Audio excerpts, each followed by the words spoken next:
எல்லாத்துக்கும் வணக்கம். நம்ம பார்த்துருக்குது தேனி குண்டால் நேந்திரங்க மிக்ஸ் பண்ணி ஒரு 1300 வாழை போட்டுருக்கு அப்படிங்க. நம்ம எதுக்காக இந்த ஊசி மரம் பண்ணிகிட்டு இருக்கிறோம்னா, சருகடி நோய் ரொம்ப அதிகமாக இருக்குதுங்க.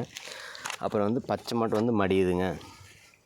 அப்புறம் உரம் கொடுத்தாலும் கொஞ்சமாக தான் இழுக்குதுங்க. ரொம்ப முதல் மாதிரி லைட் இழுக்கிறது இல்லைங்க. இதுக்கு தண்ணியும் கம்மியாக தான் கட்டுதுங்க அப்படிங்கிற மாதிரி சொல்லியிருந்தேன் அப்படிங்க. சரி, இருந்தாலும் யூடியூப் சேனல் பார்த்துட்டு இந்த மாதிரி எல்லா பிரச்சனைக்கும் தீர்வு அப்படிங்கிற மாதிரி போட்டு சொல்லியிருந்தீங்க. அதனால தான் உங்களை கூப்பிட்டுருந்தேங்க அப்படிங்க. சரிங்க, பண்ணிக்கலாங்க அப்படின்னு சொல்லியிருந்தேங்க. இதில் என்னென்ன பிரச்சனை தீர்வுன்னு, சருகடி நோய் ரிலீஃப் பண்ணி கொடுக்குங்க, தண்டு சுண்டிருந்தால் தண்டு ரிலீஃப் பண்ணி கொடுக்குங்க, புடை தள்ளாமல் இருந்துச்சுன்னா புடை நல்லா தள்ளி கொடுக்குங்க அப்படின்னு சொல்லியிருந்தேங்க. பண்ணிக்கலான்னு சொன்னாங்க. அந்த மாதிரி தான் நீங்களும் பார்த்துக்கிறீங்க. நம்ம தோட்டத்தில் க்ரோத் இல்லைங்க, சருகடி நோய் அதிகமாக இருக்குது, எந்த மாதிரி பிரச்சனை இருந்தாலும் ஸ்க்ரீன் நம்பர் வருங்க, அந்த நம்பருக்கு கால் பண்ணுங்கள்.